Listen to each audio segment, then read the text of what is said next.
Abandonnez les dogmes. Armez-vous de logique. Analysez de façon scientifique. Savourez la réalité. Bienvenue dans le monde merveilleux du scepticisme. Bonjour et bienvenue à ce 4e épisode. Non, 5e épisode. Non, c'est le 4e vrai épisode. L'épisode live du lancement, c'est un épisode spécial. Ouais, mais c'est toujours un épisode. Ça devient compliqué avec tous ces épisodes spéciaux qui s'en viennent dans le futur. Ouais, j'avoue. OK. Alors, bienvenue à ce 5e épisode du monde merveilleux du scepticisme. Je suis Isabelle Stephen. Et je suis Christopher Hammock. C'est la fête! On a plus de 1000 écoutes! Wouhou! Alors, avec une ambiance de fête... Ben là... Ça fait pas le bruit. Mais là, c'est des flûtes serpentines, c'est supposé faire... Fiou! Ben là, ça fait juste se dérouler. Y a pas de bruit de flûte. Désolé, j'ai acheté des mauvais, j'imagine. C'est ma faute. Bon, ben on va quand même garder une ambiance de fête. Nous avons un épisode fantastique pour vous. On va parler de la mutilation génitale des femmes au Nigeria. Ah, c'est pas fantastique ça. Non, mais on a des bonnes nouvelles à ce sujet. On va aussi parler un peu des fondamentales de l'islam. Beaucoup de monde dans l'Ouest connaissent peu de choses à propos de l'islam, sauf que c'est la religion des Arabes, que Mohammed est leur prophète et qu'ils sont un peu plus agressifs que les autres religions d'aujourd'hui. Je spécifie d'aujourd'hui. Oui, c'est important de spécifier aujourd'hui. On va aussi parler des amis de la science. Qu'est-ce que tu veux dire, les ennemis de la science? Ouais, mais ils s'appellent quand même les amis de la science. On va aussi parler des nouveaux compteurs d'Hydro-Québec qui font terriblement peur à la population québécoise. On va aussi parler pêle-mêle de mariage gay, de sortilèges. On va aussi répondre aux questions d'un croyant qui nous écoute. On a un croyant qui nous écoute. Wow! Et on a une belle surprise pour vous, une entrevue avec l'extraordinaire magicien Vincent C. Yay!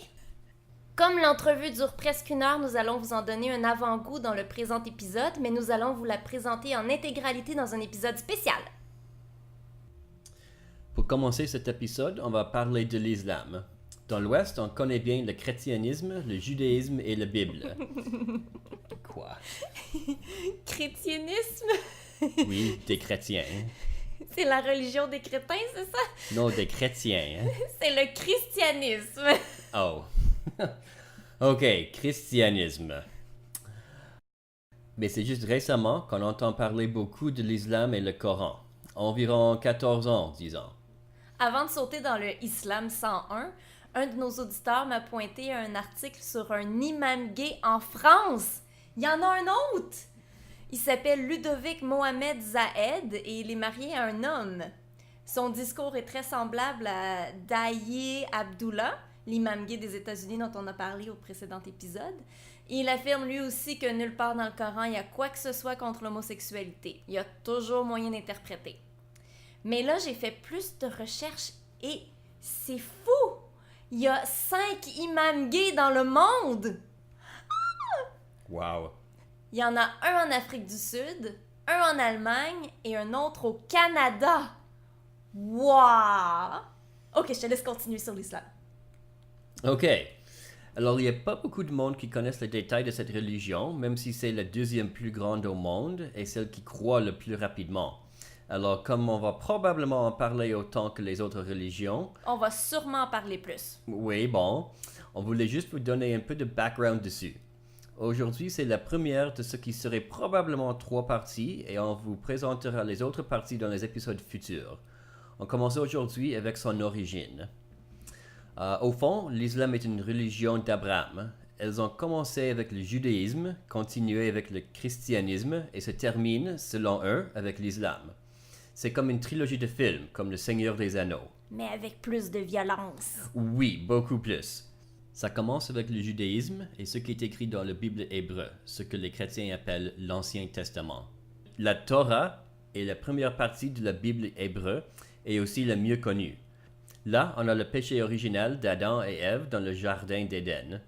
À cause de ça, Dieu donne une grande liste de règles et conditions aux Israélites qu'ils doivent suivre pour qu'ils gardent son alliance avec eux. Ensuite, Jésus est venu. Il représente la nouvelle alliance avec Dieu, presque un reboot. Si on l'accepte dans notre vie, il remplace toutes les règles et conditions que les Israélites ont dû obéir originalement. Alors le christianisme a commencé comme une petite secte juive, mais a grandi rapidement, étant devenu la religion officielle de l'Empire romain dès l'an 380. Je veux juste dire, il y a de grandes chances que Jésus ne soit jamais venu. On peut sérieusement se questionner sur l'existence même de Jésus. Juste comme ça. Tu peux continuer. Ok, merci.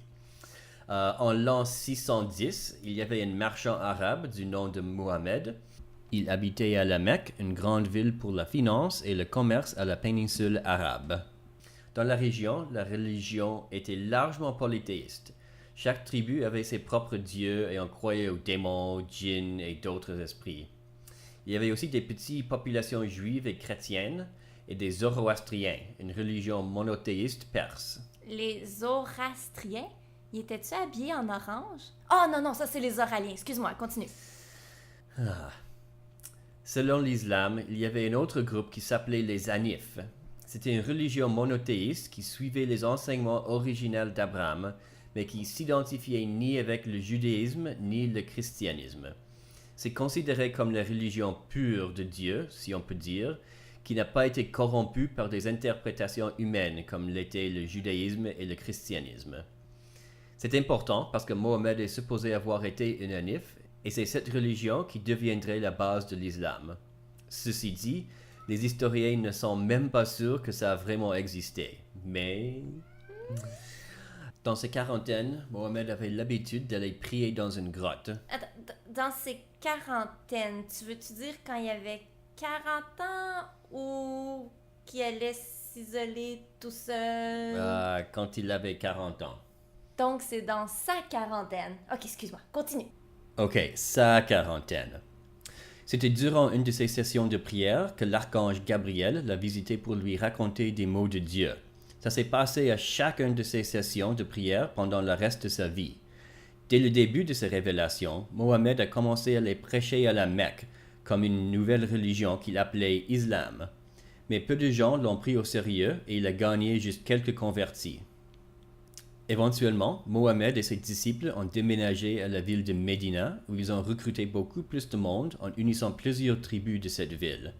Les tribus de la Mecque l'ont vu comme un compétiteur et plusieurs années d'acrimonie ont passé entre les deux villes, incluant plusieurs batailles.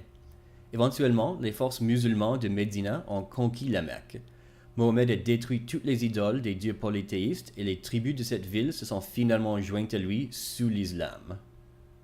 Après la consolidation de son pouvoir dans la Mecque et Médina, d'autres tribus sont devenues hostiles, mais les forces musulmanes ont conquis presque tous leurs adversaires. Ceux-ci étaient forcés à se convertir à l'islam et à détruire toutes les idoles de leurs dieux pagans. Éventuellement, toutes les autres tribus dans la péninsule arabe se sont soumis volontairement à l'islam. Mohammed est mort peu après, juste 10 ans après son arrivée initiale à Médina, ayant élargi l'influence de sa nouvelle religion énormément. Il a pris une société arabe divisée en tribus, en conflits, et l'a transformée en une société unie par la religion. Mohammed était illettré, alors il avait des scribes pour écrire ses révélations de Dieu. Après sa mort, ces scribes ont compilé toutes les révélations dans un texte qu'on appelle maintenant le Coran. Celui-ci est le texte principal de l'islam, car c'est les paroles incorrompues de Dieu. Quelque chose dans le gorge? C'est correct. Ok. Je continue? Oui. Ok. Les musulmans considèrent que les Bibles hébreux et chrétiennes, comme ces religions elles-mêmes, ont été contaminées par les mauvaises interprétations des humains, que les figures comme Abraham, Moïse et Jésus étaient juste des prophètes, rien de plus. Mais le Coran représente finalement les paroles et les enseignements parfaits et purs de Dieu, et Mohammed est le prophète final qui nous les a amenés. Non, t'as oublié un prophète? Non, c'est plus ou moins le dernier. Non, t'as vraiment oublié un prophète. Ok. Les prophètes majeurs sont Abraham, Moïse, Jésus, Mohamed. Mais non! Le dernier, c'est Joseph Smith! Non, c'est les Mormons. Et ils n'ont pas de rapport avec l'islam. Hein? Bon. OK. Ok. Donc, comme texte sacré, on a aussi les hadiths, les mots de Mohammed lui-même. Contrairement au Coran, les hadiths n'étaient pas compilés immédiatement après sa mort, mais des générations après. Alors, ils sont beaucoup moins fiables et il y a beaucoup de débats sur leur validité. Le fameux système légal islamique, la charia, est basé principalement sur les hadiths. Aussi, comme ils acceptent tous le Coran, c'est l'interprétation des hadiths qui distingue une secte musulmane d'une autre. Bon, on a fini avec l'origine de l'islam. On va continuer dans le prochain épisode avec son expansion après la mort de Mohammed. Ça te va? Oui, absolument. On va maintenant aller faire un tour aux États-Unis. C'est la fête! Le mariage gay est maintenant légal partout! Yay! Bon, je sais que ça serait vraiment plus le fun si on avait le son de la flûte. On l'imagine. Désolé. Bon, C'est voilà. ma faute encore. Pas tout le monde est heureux de cette nouvelle, par exemple. Oh non! D'ailleurs, on devrait bientôt voir une vague d'immigration massive d'Américains au Canada si on en croit les boquets, je veux dire les chrétiens conservateurs, je veux dire les gens qui sont contre le mariage gay. J'ai tellement de la misère à comprendre en quoi le mariage gay est un problème. Il y a même un couple en Australie, je pense, qui disait que si le mariage gay était légalisé, qu'ils allaient divorcer. Bravo mes champions! Je comprends pas le principe d'être à ce point contre le mariage gay que ça t'empêche quasiment de vivre. C'est quelque chose de tellement extérieur à toi. C'est pas comme si la loi c'était maintenant de marier uniquement une personne du même sexe. Là, ça serait fucké. Mais bon, on attendait avec impatience que le pasteur Rick Scarborough se mette en feu comme il avait menacé de le faire, mais bon, finalement, il le fera pas. Il voulait pas vraiment dire qu'il allait littéralement se mettre en feu. Sa phrase a été prise hors contexte, bla bla bla. Il y a d'autres réactions complètement ridicules de la part de politiciens. Il y a Bobby Jindal, gouverneur républicain de la Louisiane, a suggéré qu'on se débarrasse de la Cour suprême. Ça sauverait de l'argent. Louis Gohmert, représentant républicain de Texas, croit que Dieu va être très fâché et qu'il va arrêter de protéger les États-Unis. Il faut donc fuir le plus vite possible. Pour Ted Cruz, sénateur républicain de Texas et candidat à la présidence, dit que la journée où la décision de la Cour a été prise était les 24 heures les plus noires de l'histoire nationale des États-Unis. Lui, il est très déprimé. Mike Huckabee, un autre républicain candidat pour la présidence, s'est adressé aux chrétiens conservateurs en disant qu'ils devraient s'engager dans une massive désobéissance biblique. On ne sait pas trop ce que ça veut dire. Et finalement, on a Bill Kristol, analyste républicain, qui a fait une tweet disant « La polygamie s'en vient ». Ben oui. L'argument que le mariage gay ouvre la porte à tout le reste, c'est l'argument de la pente glissante, le slippery slope en anglais. C'est totalement ridicule. Ça marche pas de même. C'est pas parce qu'on permet le mariage gay qu'il faudrait éventuellement permettre la polygamie, l'inceste, la zoophilie, puis tout le tralala. Il me semble qu'il faut écouter le gros bon sens aussi. C'est décourageant. C'est le temps maintenant pour les Saintes Écritures du mois.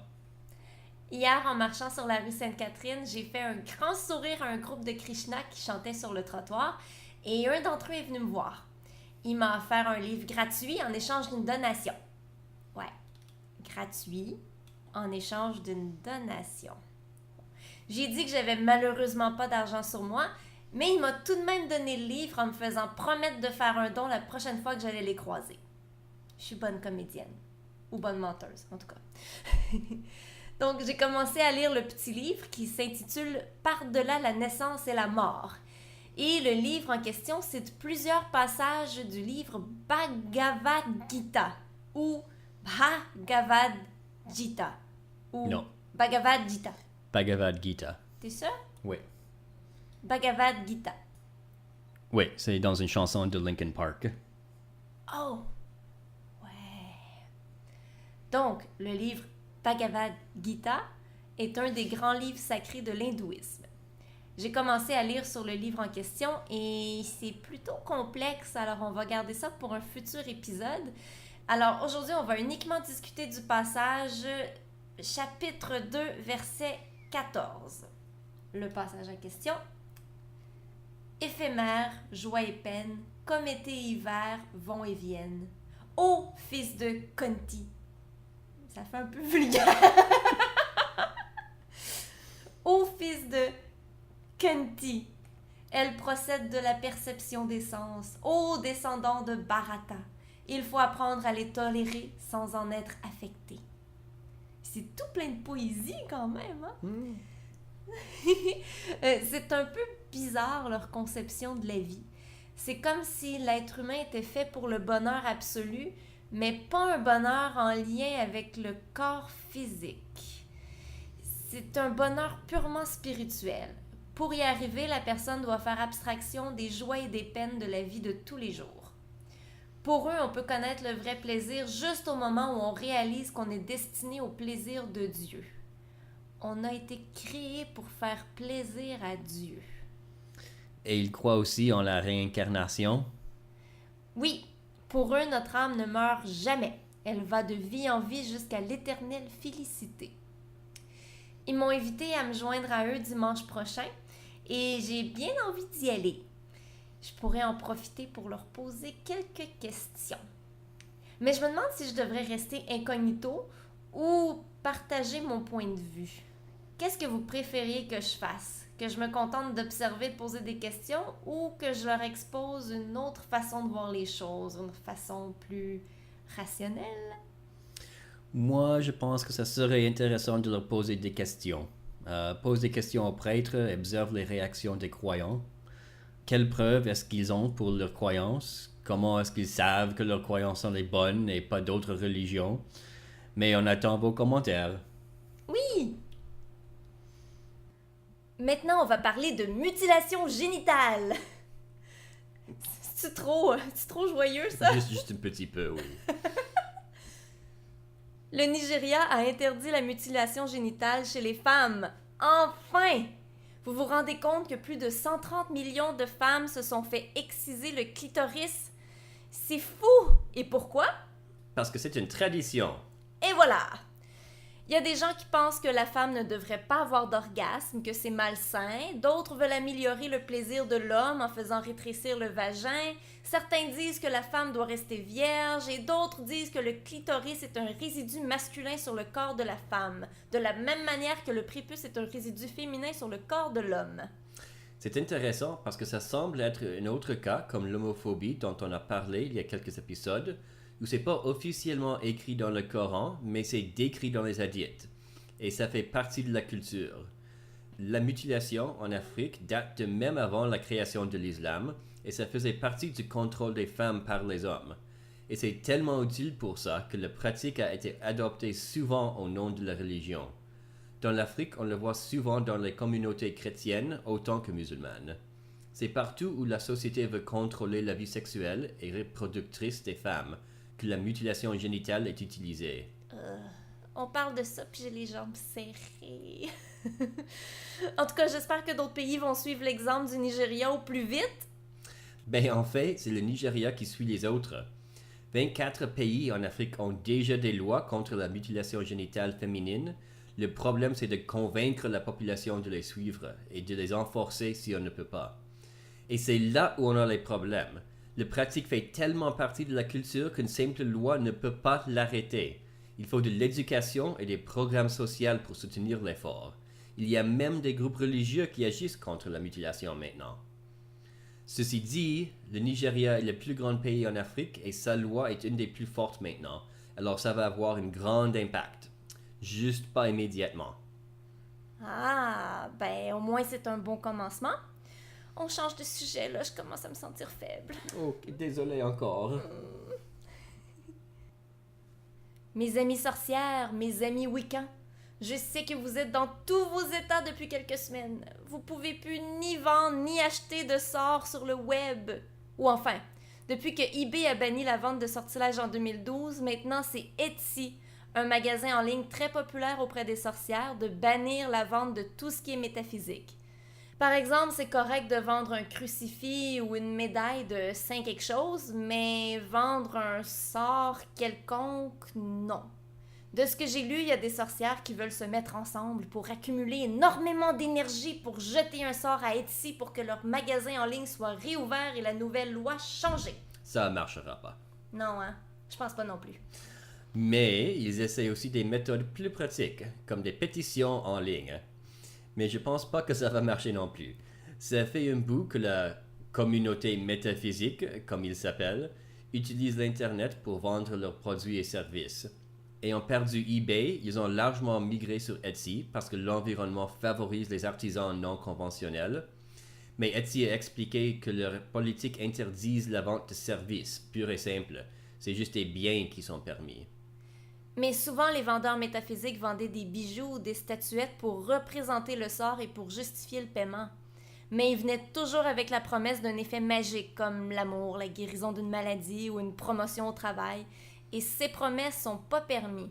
Etsy a même dit que c'était par exprès pour empêcher l'exploitation des consommateurs désespérés ou crédules. On aime ça, les compagnies qui combattent le woo. Définitivement. Et c'est pas juste du woo, mais du woo bien trop cher. Il y avait des exemples sur Etsy des sorts qui se vendaient à des centaines de dollars. C'est méchant de vendre quelque chose qui n'est pas réel, mais de le vendre à un prix exorbitant comme ça, c'est immoral. Par contre, on voit toujours des services comme des lectures de tarot ou des prédictions astrologiques, mais c'est des produits qui arrivent imprimés. Puis, comme ça ne promet pas un effet réel, mais juste une prédiction de ce qui pourrait arriver, c'est toléré, mais je pense que il faut que ce soit écrit pour amusement seulement ou quelque chose dans cette veine-là. C'est exactement ça. Alors, il reste quand même un peu de travail à faire. Oui. Voici maintenant quelques extraits de notre entrevue avec l'extraordinaire magicien Vincent C. Nous sommes très heureux d'accueillir aujourd'hui l'extraordinaire magicien Vincent C. Merci énormément de nous accorder cette entrevue, Vincent, c'est très gentil. Ça fait plaisir. Je veux parler un peu de ton parcours. Si je fais une erreur ou plusieurs erreurs, tu me corriges, c'est bon? Je vais raccrocher. On va sauter dans le vif du sujet. Ouais. Alors, sur ton site, tu écris « Contrairement aux autres magiciens, je ne tente pas de faire croire au public que je possède des pouvoirs spéciaux. Je veux plutôt que les gens viennent à se questionner sur ce qu'ils me voient faire sur scène et qu'ils redéfinissent leur perception. On en déduit que tu es sceptique. » Oui. Yes! Oui. Ah oui. C'est Puis, aussi assez évident quand on voit ton spectacle, là. Ouais, ben je pense, Ouais. tu sais, c'est drôle, je suis un magicien qui dit aux gens que la magie c'est des trucs, là. Mais je pense que c'est ça, là. Je pense qu'à un moment donné, c'est comme si j'étais un plombier puis j'essaie de faire croire aux gens que non, c'est pas une fois que je mets les tuyaux ensemble que ça fonctionne, c'est parce que quand je crache dessus, ma bave est magique. C'est ça, là, à un moment donné, faut arrêter de prendre le monde pour des caves. Puis, fait que moi, j'ai décidé d'opter pour le côté athée de la chose. Good! C'est pour ça que tu es ici aujourd'hui. Yeah! Donc, c'est important pour toi de faire passer le message que personne n'a de pouvoirs paranormaux. Non, mais personne. Puis, mais dans tous les domaines confondus, personne. C'est clair de même. Donc, tu es ouvertement sceptique avec tes proches, tes amis et ta famille. Oui, je suis fatigant même. Parce que moi, parle-moi pas de religion, là, ça rentre dans la même affaire que moi, là. Toutes les croyances, tout ce que tu crois, tout ce qui est croyance dans la vie, qu'est-ce qui est dogme, c'est toute de la bullshit. Ça a tout été créé par l'homme dans le but de manipuler l'homme, soit d'une bonne façon. Moi, je pense que la religion, au départ, on n'avait pas de gouvernement, fait qu'on fallait avoir certaines lois, puis quand tu lis disons, on va prendre là, la religion catholique, fait que c'est la Bible, ben, c'est pas con non plus, là, tu sais. Aimez-vous les uns les autres, faut pas que tu tues, faut pas que tu voles. Tu sais, c'est des belles valeurs, là. Je veux dire, moi, même si je suis pas croyant, je vais quand même inculquer ça à mes enfants, là. Tu voles pas, puis tu tues pas, puis tu fais pas à autrui ce que tu veux pas qu'on te fasse. Fait que, tu sais, c'était juste des valeurs de base que les gens, je pense, il fallait qu'ils se fassent dire qu'ils écoutent ça, puis je pense que c'était pas un humain qui pouvait dire « Hey, là, les humains, là, vous allez faire ça. » Pour qui tu te prends, toi, mais de mettre ça sur dans la main de quelque chose de plus puissant, qu'on connaît pas, puis que faites attention, si vous n'êtes pas fin, Dieu va vous punir, puis vous allez aller à l'enfer. Ben, moi, je pense pour du monde qui sont pas cultivés, puis qui sont pas éduqués, ben, ça les permet d'aller dans le droit chemin, puis de pas faire trop de niaiseries. Fait que moi, je pense qu'elle a eu sa place, la religion, à une certaine époque. C'est juste qu'à un moment donné, je pense qu'il y a des gens puissants qui se sont rendus compte qu'ils pouvaient manipuler les gens avec ce dogme-là, avec ces croyances-là. Fait que ils en ont profité. Puis je pense que c'est juste ça dans tous les domaines de croyances ou tu sais, tant qu'à moi, Raël, c'est pas bien différent. Mais c'est pas différent. Jésus et Raël, pour moi, c'est la même affaire, là. Ouais. Je veux dire, vous avez fait une histoire à partir d'un dude qui se dit prophète ou qui se dit Jésus, c'était pas un prophète, là, mais c'était un. Voyons. En tout cas, je ne l'ai pas, là. Il y en a eu 12, un apôtre. Un apôtre, oui. Fait que, en tout cas, bref, moi, je pense moi, ça, c'est ma vision de la patente, là, que ça a l'air d'une belle affaire qui a mal viré un moment donné parce que ça a mal évolué. T'es dans un party chez un de tes amis, t'entends un gars dire qu'il est médium puis qu'il peut entrer en contact avec la cousine de ton ami qui est décédée l'année dernière. Et qu'est-ce qu'on a du fun, là? Et là, on a du plaisir. Eh bien, là, on s'assoit et on fait une séance. Sauf dans mes conditions. Oh! Ça veut dire que le gars, ben, c'est important, le monde se souvienne. Tu sais, c'est la même affaire en magie. Tu fais un tour de magie, tu fais piger une. Je vais aller plus simple que ça. Dans le temps, je faisais des tours avec mes oiseaux souvent. Disons, je fais apparaître une colombe, puis d'un foulard, puis après ça, je sais pas moi, je fais piger une carte, puis la colombe avec son bec, elle retrouve la carte en pointe à une carte. Là. OK, disons. Je viens d'inventer un tour, OK? Mais les gens, quand ils t'en parlent, c'est « Hey, t'es écœurant! Il a fait une boule de feu, la boule de feu, elle volait, de là, il y a une colombe qui a sorti, puis la colombe du cul, elle a sorti une carte, ben, puis c'est la carte que j'avais pensé, il était écœurant. Souvent, je faisais un tour de magie, puis les gens, quand ils l'expliquent aux autres, puis ils viennent de le voir, ça fait 5 minutes, là, c'est rendu vraiment plus spectaculaire que le tour en tant que tel, OK? Ouais. Fait que, même affaire pour les médiums. Tu sais, là, tu dis à la personne, OK, mais là, il t'a-tu posé des questions? Il t'a-tu demandé ton nom? Il t'a-tu demandé t'étais dans quelle ville? Non, je suis arrivé, puis là, il m'a dit que, hey, un jour, j'avais des bobettes bleues, puis j'étais tombé par terre, puis j'avais scratché mon genou gauche, puis c'est exactement ça qui est arrivé. Puis là, tu te rends compte que finalement, le gars, c'est pas nécessairement ça qu'il a dit, que la personne, elle a associé des mots puis des phrases à quelque chose qui est arrivé, puis elle trouvait que ça fitait, que c'était similaire, fait qu'elle a associé ça à ça, comme Nostradamus, là, qui disait de quoi qui n'avait pas de sens, puis le monde associe. Ah, c'est ça, il avait prédit le 11 septembre, les 2 tours, check. À un moment donné, ça dit 2 structures de métal, un oiseau de feu. Ben, Colin, on est loin de l'avion. Fait que, en tout cas, tu sais, c'est tout ça. Fait que moi, j'aurais été à côté du gars, puis on aurait fait les affaires, puis je me serais assuré qu'il ne pose pas trop de questions. L'autre affaire, tu sais pas, toi, si pendant la soirée, il n'a pas posé plein de questions à plein de monde pour en savoir plus sur une autre personne. Fait que sur le coup, ça peut avoir l'air vrai, mais tu sais, c'est pas compliqué. Il peut parler avec ta cousine, bon, mais tu marques un mot sur un papier que tu fermes, tu gardes avec toi, puis tu dis, demande à ma cousine qu'elle vienne me lire le mot, tu sais. Puis il sera jamais capable. Puis il y a plein d'autres affaires que tu peux faire. Puis, de toute manière, à un moment donné, tu te rends bien compte que c'est de la bullshit, mais moi, je me serais donné un malin plaisir, vu que ces gens-là utilisent des tours de magie pour en venir à leur fin, ben, je l'aurais sûrement pogné, puis ça aurait été juste drôle, mais je l'aurais pas fait dans la haine, là, je l'aurais fait dans... Check bien mon petit Chris, tu vas avoir honte devant tout le monde. J'adore ça. T'es chez toi à 8h30 le matin, tu dors, tu te fais réveiller par la sonnerie à ta porte, tu vas répondre et c'est un couple qui vient t'annoncer la bonne nouvelle. Eh ben, il rentre chez nous, puis on a du fun. À 8h30 le matin, quand même, ouais? Ouais. OK. Moi, ma blonde, elle me réveille jamais quand il y en a qui viennent des témoins de Jéhovah ou d'autres choses comme ça, puis je suis tout le temps fâché. Puis l'autre fois, il était là, puis je me suis réveillé. Mais tabarnak, ils sont pas venus sonner à ma porte. Oh non! J'étais assez déçu, j'ai failli cogner puis dire Hey! Venez me jaser! Ça m'est pas arrivé assez souvent, puis je veux savoir ce qu'ils disent aux gens. Je veux savoir ce qu'ils ont à me dire. Je veux savoir à quel point les gens, ils croient à...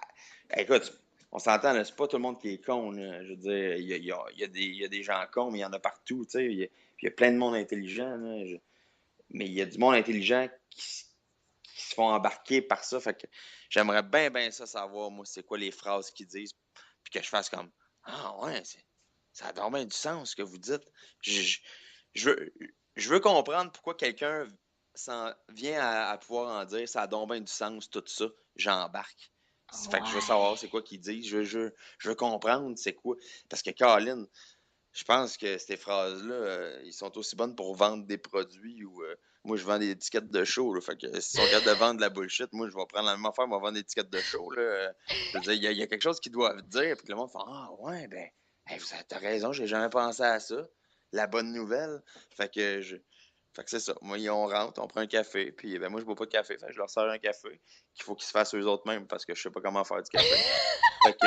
Fait qu'ils viennent chez nous, puis on jase, puis je te garantis qu'ils vont vouloir partir avant que moi, je veuille qu'ils s'en aillent.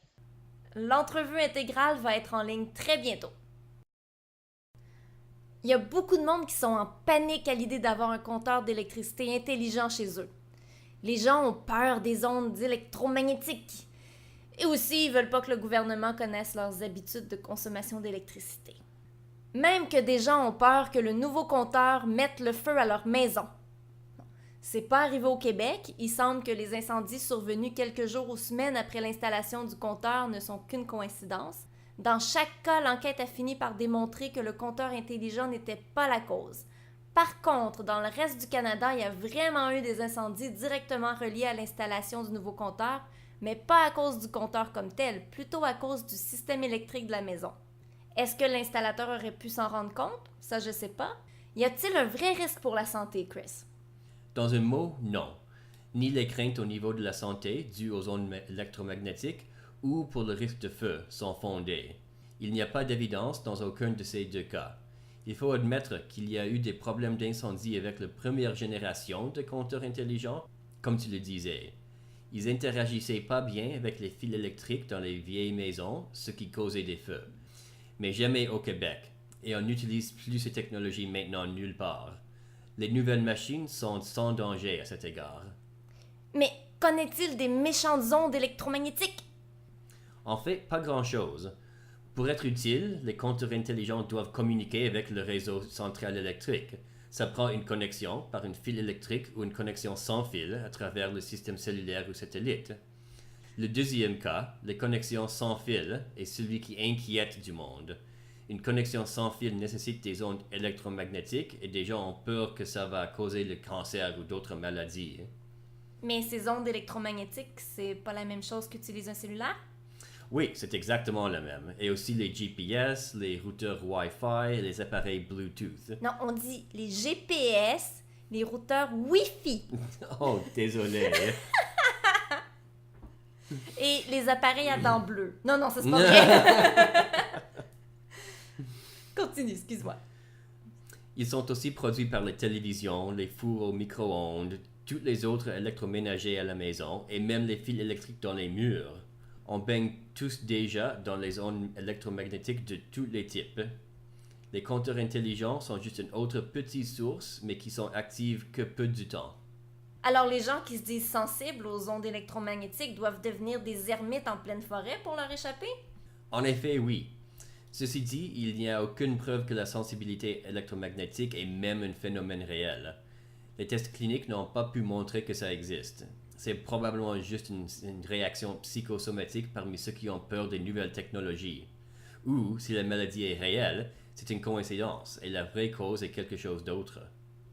Et la confidentialité, c'est nos données de consommation qui volent partout sur les ondes? Oui, c'est vrai.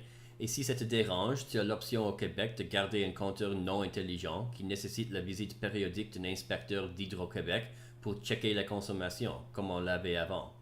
Mais il faut payer un frais supplémentaire pour l'inspection, et je dirais même que c'est plus une intrusion que d'avoir nos données qui traversent l'Internet. Et franchement, si tu collectes les Air Miles ou d'autres points de fidélité avec un magasin, ça donne le même genre d'informations, des habitudes de consommation. Et je te garantis que les magasins utilisent cette information à leur propre but plus qu'Hydro-Québec. Alors il faut poser la question. Qu'est-ce qu'Hydro-Québec fait avec cette information? Beaucoup. Évidemment, c'est principalement pour nous facturer, mais ça permet la facturation plus précise car ils savent notre consommation immédiatement. Avec les compteurs normaux, on a les données juste quand l'inspecteur vient, alors à chaque quelques mois. Entre les inspections, il faut qu'ils estiment notre consommation, nous facturer sur cette estimation, et puis faire des corrections des mois plus tard après que l'inspection soit faite. Mais, plus important, on a la possibilité de mieux gérer la consommation d'électricité. On peut consulter le site web d'Hydro-Québec pour voir notre consommation à chaque heure, pour savoir quand on utilise beaucoup d'électricité. Éventuellement, Hydro-Québec pourrait charger plus pour l'électricité utilisée aux heures de consommation maximale, pour encourager les gens de consommer aux heures non maximales. Laver la vaisselle ou le linge, par exemple, peut être fait quand l'électricité est le moins chère. Et, dans une future idéale, quand nous avons tous des panneaux solaires sur les toits ou des éoliennes dans l'arrière-cour, le compteur intelligent peut régler l'électricité de surplus qu'on revend à Hydro-Québec. On achètera quand on en manque et on vend quand on produit en surplus. Il y a déjà beaucoup d'usines avec leurs propres générateurs qui opèrent de cette façon. Je veux des éoliennes sur notre balcon. Oh, c'est pas assez grand. Oh. Mais bon, donc au fond, c'est juste une nouvelle technologie qui rend la vie plus efficace pour tout le monde. Ceux qui résistent sont donc mal informés sur la technologie et surtout sur le vrai danger des ondes électromagnétiques.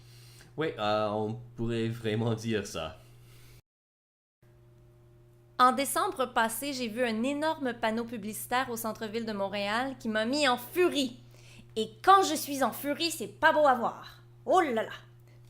Ça disait « Le soleil est le principal facteur du changement climatique. Pas vous, pas le CO2. » Et c'était là où passait le défilé de Noël, avec plein d'enfants vulnérables partout. Pensez aux enfants! Mais pensez-y aux enfants! Ces pauvres petits-enfants. Chris, dis-nous, c'est qui les Friends of Science, les amis de la science? Ouais, c'est plutôt les Friends of Big Oil. C'est une organisation à but non lucratif du Canada. Grande surprise, ils sont basés à Calgary, en Alberta, en plein milieu de l'industrie pétrolière. C'est un regroupement de scientifiques, entre guillemets, mais la plupart sont des géologues qui travaillent ou travaillaient pour l'industrie pétrolière. En gros, ils croient que le soleil est responsable du changement climatique et non l'activité humaine. Non, ils disent que le soleil est responsable. Mais ils peuvent pas le croire vraiment. Parce que le changement climatique, c'est un fait, non? Ben, le mot fait est un peu fort parce que c'est très complexe. Mais oui, c'est tout à fait le consensus des climatologues. La Société canadienne de météorologie et d'océanographie a la position officielle que le changement climatique est réel et c'est dû aux actions humaines. Et c'est effectivement la position de toutes les organisations scientifiques crédibles. Il n'y a vraiment pas de question là-dedans. J'ai lu qu'il y a eu une petite controverse au sujet du groupe quand on a su que plusieurs donations venaient de quelques compagnies pétrolières. Ça sent pas bon, hein? Non, effectivement. Ils font ce qu'ils peuvent pour garder leurs finances secrètes, mais une investigation journalière a découvert que des centaines de milliers de dollars venaient des compagnies pétrolières canadiennes. Ce qui est évidemment un conflit d'intérêts, même s'ils croyaient ce qu'ils disaient. Mais leur site web et toute leur publicité ont l'air de propagande et non de la science. Ils ont des photos d'animaux et de la nature sur leur site. Ils donnent des citations prises complètement hors contexte et ils donnent des dizaines de liens vers d'autres sites qui dénient le changement climatique. De plus, ils utilisent la tactique populaire de lancer beaucoup d'arguments sur la table qui sont avec ou sans rapport ou totalement faux. Ils disent que les rayons cosmiques sont plus importants que les gaz à effet de serre, que les données historiques de température ne sont pas fiables, ou que des niveaux élevés de dioxyde de carbone seraient bons pour les plantes. Ok. Alors c'est vraiment juste une stratégie de distraction pour créer le doute parmi la population? Je remarque que leur page Facebook a 16 000 likes. C'est décourageant, ça. Oui, c'est effectivement la même stratégie qu'utilisaient les compagnies de tabac. Payer quelqu'un pour poser des questions sur la science qui est conclusive, pour que le monde qui ne veut pas croire la vérité ait une excuse. Les fumeurs sont addicts au tabac, et nous sommes tous des addicts à une qualité de vie qui consomme beaucoup d'énergie. La tentation de nier le danger est très forte. Très vrai, ouais. J'aimerais maintenant qu'on continue avec le courrier des auditeurs. On a eu un message qui vient de Daniel, un auditeur croyant. Je suis vraiment contente que des croyants nous écoutent. En tout cas, on en a un. Donc, voici ce qu'il nous dit. Chris, à toi de lire. Ok. L'athéisme est en fait une croyance au même titre qu'une croyance de n'importe quel dieu ou religion. Le fait est que nous n'avons aucune preuve scientifique de l'existence d'un dieu au même titre que nous n'avons pas encore de preuve scientifique qu'il y a de la vie sur une autre planète. Je suis baptisé chrétien, je prends pas pour du cash tout ce qui est écrit dans la Bible. C'est peut-être arrivé ou peut-être pas. À l'époque, les gens étaient moins instruits. On pouvait plus leur faire gober n'importe quoi. Ajoute à ça le bouche à oreille qui a dû déformer de manière épouvantable les histoires qui sont écrites dans la Bible. Ce que je retiens surtout de la religion catholique, c'est le message d'amour qu'on y prêche. Je suis avide de vérité, mais il y a des trous sur l'origine des choses. Le fait que la Terre se soit placée exactement à la bonne distance du Soleil, et le fait qu'il y ait la Lune nécessaire à notre survie qui se soit placée juste au bon endroit autour de la Terre. Ma croyance me dit que ça serait tout un hasard. Pour moi, la chose la plus épouvantable de la religion sont ceux qui tentent de l'imposer aux autres et qui tuent au nom de la religion. Actuellement, ce sont plus les musulmans.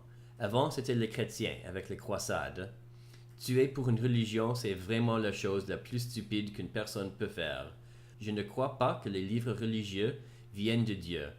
La religion est l'invention de l'homme. Une personne a inventé une religion pour expliquer le monde.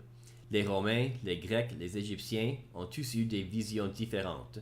Je me qualifierais moi-même comme un croyant à la recherche de la vérité.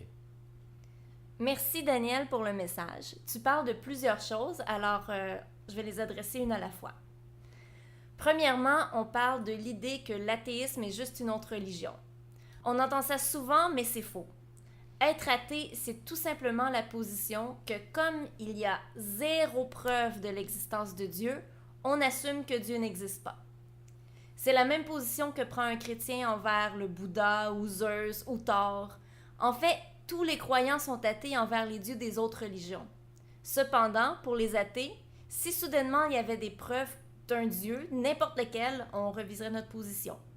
On ne dit pas que Dieu n'existe pas, on dit juste pas qu'il existe. C'est beau, hein, quand on le... Oui, c'est très beau. C'est beau, oui. C'est poétique. Oh. Je vais dire le classique ici. L'athéisme est autant l'équivalent d'une religion que de ne pas être collectionneur de timbres est l'équivalent d'un passe-temps. Vrai? Oui, absolument vrai. Aussi, j'ai l'impression que c'est un peu comme si tu nous dis que c'est soit Dieu existe ou Dieu n'existe pas. 50-50, c'est un ou l'autre. Mais c'est pas 50-50. Le fait qu'on n'ait jamais eu de preuve de Dieu, de l'existence de Dieu, ne fait pas que c'est soit il existe, soit il n'existe pas, que c'est la même proportion. Chris me donnait l'exemple du jour qui se lève. À chaque matin, soit le soleil se lève, soit il se lève pas. Non, ça marche pas comme ça. À chaque matin, le soleil se lève. On a les preuves depuis très, très, très longtemps qu'à chaque matin, le soleil se lève. Donc, l'idée que soit Dieu existe, soit il n'existe pas, puis que c'est moitié-moitié, non, c'est pas mathématique. Right? Mais c'est plutôt pas philosophique. C'est pas... Oui. Donc, le fait que... On a de l'évidence à propos de ce sujet, alors on n'a pas besoin de juste dire 50-50. Ou plutôt, on a un manque d'évidence sur ce sujet. Alors, c'est raisonnable de dire que le Dieu n'existe probablement pas. Voilà. Merci. De même façon qu'on peut dire les licornes n'existent probablement pas. Parce qu'on n'a aucune preuve de leur existence. Et voilà, effectivement. Maintenant, à propos du message d'amour catholique. Il n'y a pas vraiment de message d'amour dans la Bible. Est-ce que tu l'as lu? Lire la Bible, la lire d'un bout à l'autre, d'un couvert à l'autre, c'est un des meilleurs moyens de devenir athée, particulièrement l'Ancien Testament. Bon, là, ils ont fait une sorte de reboot avec le Nouveau Testament, comme on le disait plus tôt. Là, c'est rendu pas mal plus léger, si on peut dire. Mais les supposés messages d'amour sont juste envers d'autres chrétiens. Envers ceux des autres religions, c'est encore hostile. Et l'amour de Dieu, c'est juste si on l'obéit. L'amour conditionnel n'est pas vraiment de l'amour. Par rapport à l'origine de la Terre, c'est vraiment pas si extraordinaire qu'une planète se soit placée exactement à la bonne distance du Soleil et que toutes les conditions soient bonnes à notre survie.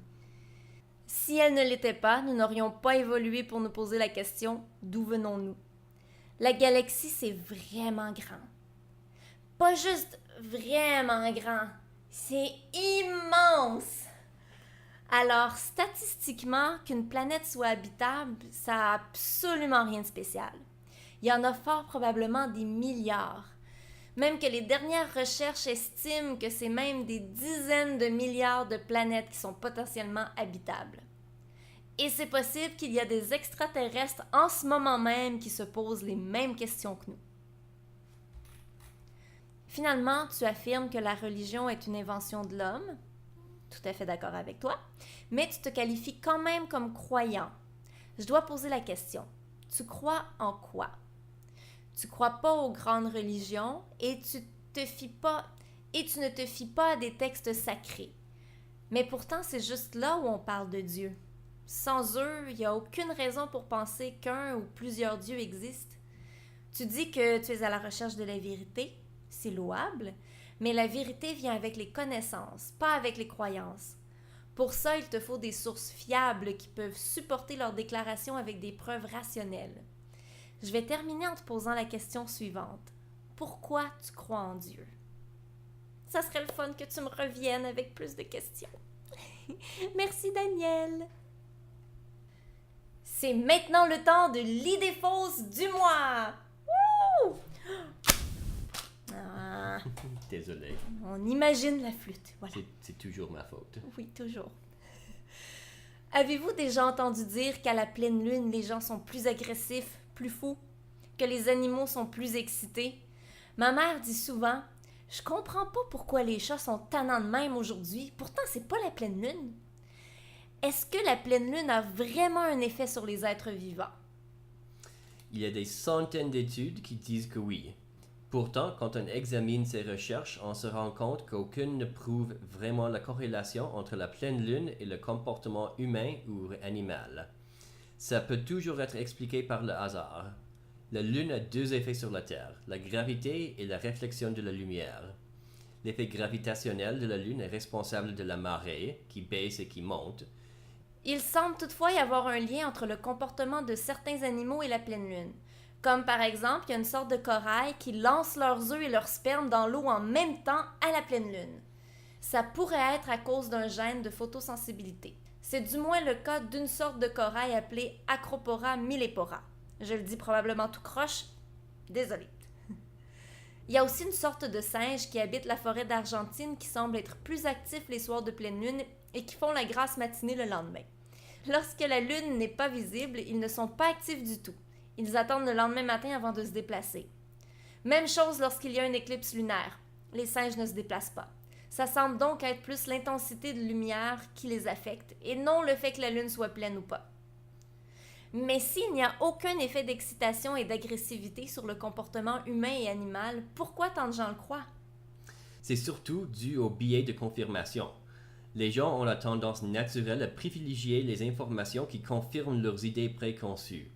Aussi, les gens vont se souvenir des événements où ils ont eu raison et vont oublier toutes les fois où ça n'a pas fonctionné.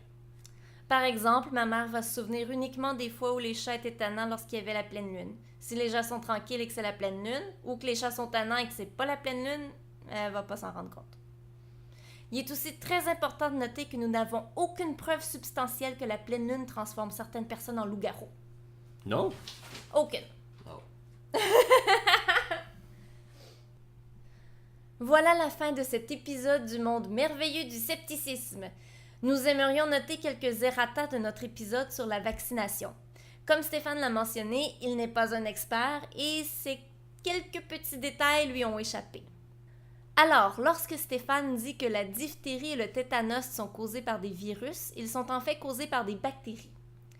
Il a aussi dit que les cellules des globules blancs sont des exemples d'anticorps, qui sont en fait des protéines et non des cellules. Aussi, en lien avec la recherche de Wakefield, quand il parlait d'entérocolitis, eh bien, il s'agit simplement d'une inflammation du côlon. Ce n'est pas quelque chose qu'il a inventé, c'est un terme médical connu. Ceci dit, je pense que c'est important d'inclure des collaborateurs non experts pour prouver que n'importe qui peut faire des recherches et trouver des informations valides et scientifiques. Complètement d'accord, Isabelle, car même nous ne sommes pas des experts dans les sujets dont on parle. Ben, toi, quand même, Sur en chimie. la chimie, peut-être. Ouais. On n'a jamais parlé de la chimie. C'est vrai. Si vous, nos auditeurs, avez des questions ou des commentaires, vous pouvez nous rejoindre par courriel ou sur notre page Facebook ou sur Twitter. Tous ces liens sont disponibles sur notre site web lmmds.ca pour le monde merveilleux du scepticisme. Vous pouvez aussi nous écouter sur iTunes et sur Stitcher. On vous invite à liker notre page Facebook. Nous remercions l'excellent compositeur Daniel Nicole pour notre intro musicale, Noxy Black pour notre musique de fin et Stéphanie Gagnon qui travaille sur nos transitions sonores. Le monde merveilleux du scepticisme est produit sous la bannière de Mouton No More, une équipe de production de matériel sur le scepticisme et la rationalité basée à Montréal, au Québec, au Canada.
Bonjour et bienvenue à ce 4e épisode du Monde merveilleux du scepticisme. Let's do that again.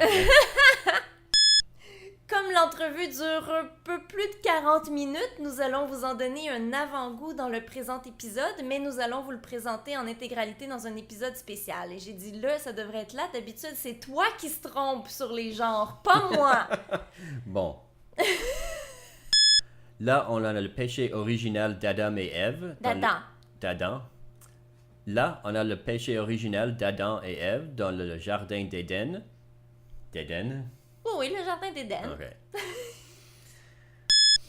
Alors, le christianisme a commencé comme une petite secte juive, mais a grandi rapidement. Ça donnait un sexe juive. Did it? Ok. Et c'est là, recommence, et c'est là où on a les problèmes. Just put a Ok. little bit more.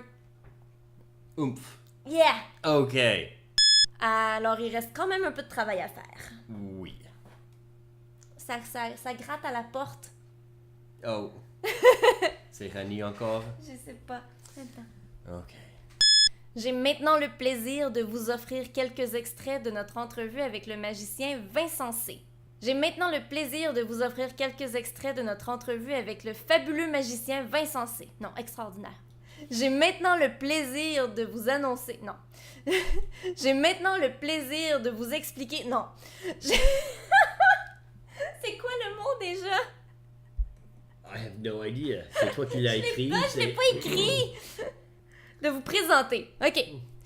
J'ai maintenant le plaisir de vous présenter quelques extraits de notre entrevue avec le...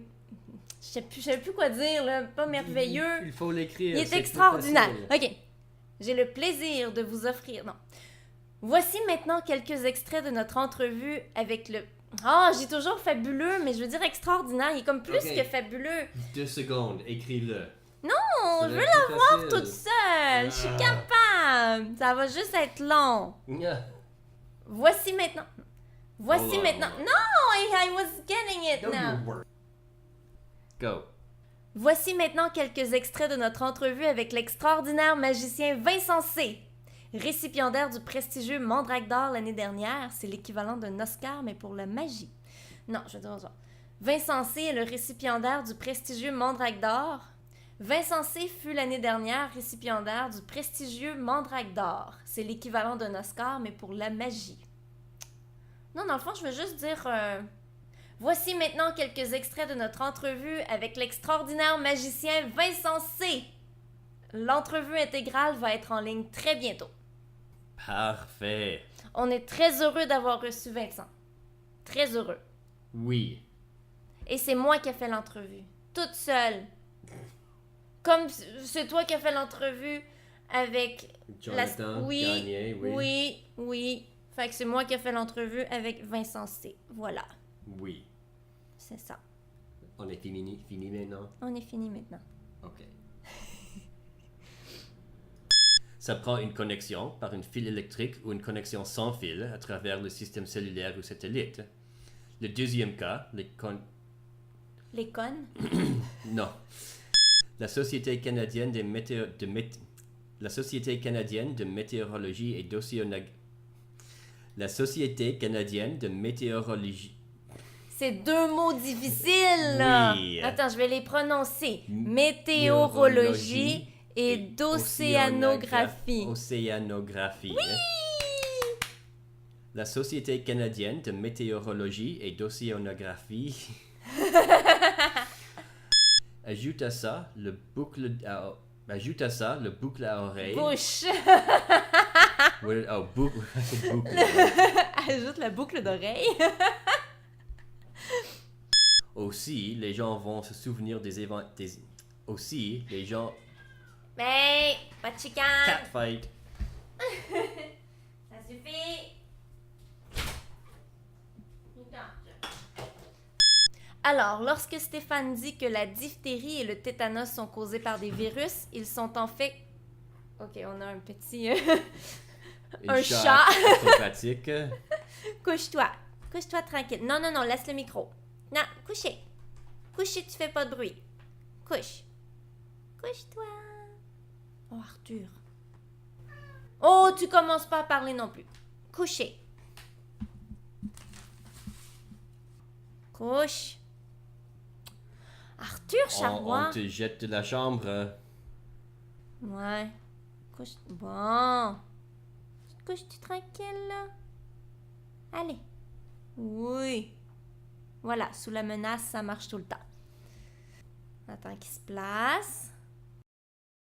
Bienvenue dans l'univers de Mouton No More. Ça mange quoi en hiver, ça? Des moutons, ça mange de l'herbe. Nous, on mange des preuves. Nous sommes une équipe de production pour la raison.